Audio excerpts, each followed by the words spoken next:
Have you ever heard of people getting rich from gambling? You know, the kind of person who walks into a casino with a 20, slams it on black, and suddenly they're swimming in enough cash to buy a small island nation? It's easy to chalk it up to luck, right?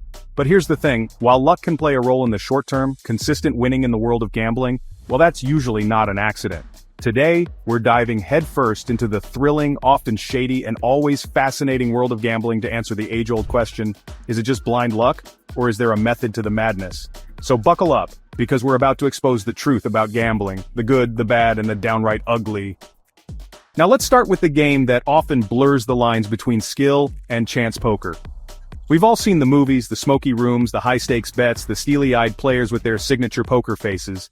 It's enough to make anyone think they can win big with a little bit of luck and a knack for bluffing. But here's the cold, hard truth.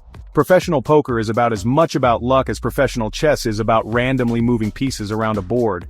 The best poker players are like human calculators, constantly analyzing probabilities, reading their opponent's body language, and employing strategies that would make a supercomputer sweat. They understand that over time, skill trumps luck, and they use their expertise to gain a statistical advantage over their opponents. These are the folks who treat poker like a business, studying the game relentlessly and approaching each hand with a calculated risk assessment that would impress Wall Street analysts. Take, for instance, the legendary Doyle Brunson, a man who made millions from poker. He didn't amass his fortune by getting lucky with a good hand. He did it by meticulously studying the game, mastering probabilities, and understanding the psychology of his opponents. He even wrote the book on it, literally, with his seminal work, Super System, which is practically the poker player's Bible. But here's the kicker. For every Doyle Brunson raking in millions, there are thousands of hopeful amateurs who mistake dumb luck for actual skill. They walk into casinos, fueled by bravado and a few too many cocktails, convinced that they can outsmart the pros. They fall prey to the sunk cost fallacy, throwing good money after bad, convinced that the next hand will be their saving grace. Spoiler alert, it usually isn't. So the next time you're tempted to try your luck at the poker table, remember this? While luck might win you a few hands, it's skill, strategy, and a whole lot of mental grit that separates the pros from the amateurs. Now let's move on to another area where a select few seem to defy the odds: sports betting. We all know those folks who seem to have an uncanny knack for picking winners. They're the ones who casually mention they've got a feeling about a particular game, and somehow, more often than not, their feeling translates into a wad of cash. But is it really just intuition, or is there something more at play? Well, in some cases, it's a bit like professional poker, a combination of skill, strategy, and a deep understanding of the game. These are the sharp bettors, the ones who approach sports betting with the same rigor and discipline as a Wall Street trader analyzing the stock market. They devour statistics, study team dynamics, factor in injuries, and even consider things like weather patterns and home field advantage.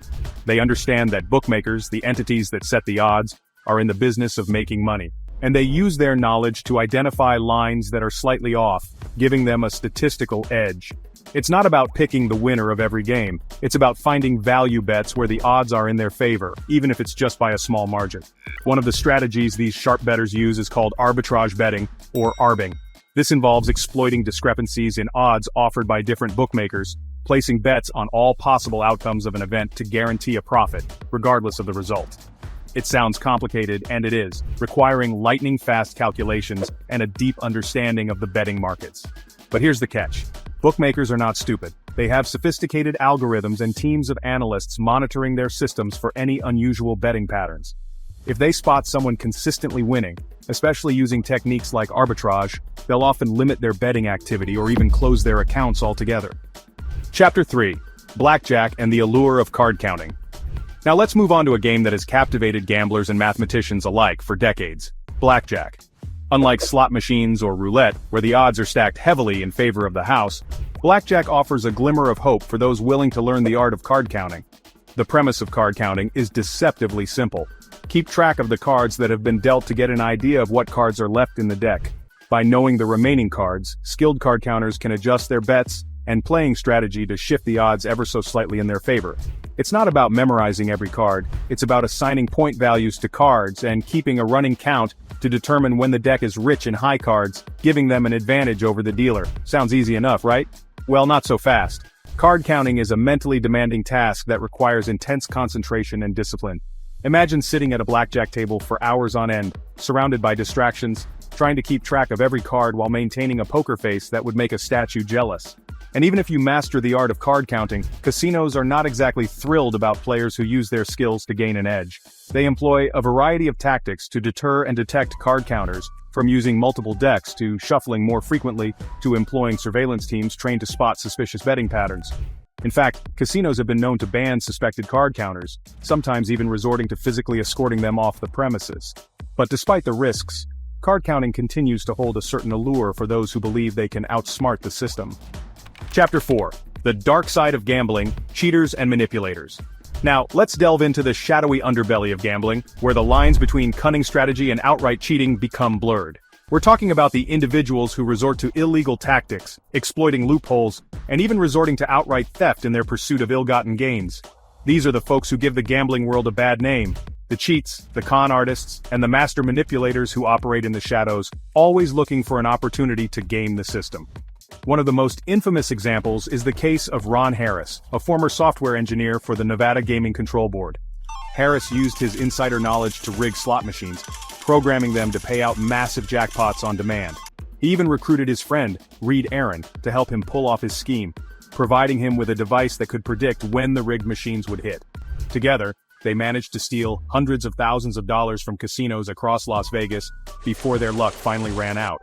Harris's downfall came when Aaron was caught using the cheating device, leading authorities back to the mastermind behind the operation. It was a classic case of greed and hubris, leading to a spectacular fall from grace. Then there's the story of the MIT Blackjack team, a group of brilliant students who used card counting techniques to take down casinos in the 1980s and 90s. While their methods were technically legal at the time, they employed sophisticated strategies like team play, signaling systems, and disguise to avoid detection. Their exploits became the stuff of legend, inspiring the best-selling book Bringing Down the House, and the hit movie 21. But while these stories might seem glamorous on the surface, the reality of cheating and gambling is far from a victimless crime. Outrow gamble responsibly, or don't gamble at all. So, as we've seen, the world of gambling is a complex and often contradictory one. It's a world where skill and strategy can coexist with blind luck, and where the house always has an edge, even if it's just a slight one. It's a world that can be both exhilarating and devastating, offering the allure of quick riches alongside the very real risk of financial ruin. Remember, gambling is designed to be a form of entertainment, not a get-rich-quick scheme. If you choose to gamble, do so responsibly, set limits for yourself, and never bet more than you can afford to lose. And if you're not having fun, walk away. There are plenty of other ways to spend your time and money that don't involve risking it all on the turn of a card or the spin of a roulette wheel. But enough from me. I want to hear from you. Have you ever had a big win or a crushing loss? Share your gambling stories in the comments below. Until next time, stay curious, stay informed, and as always, gamble responsibly.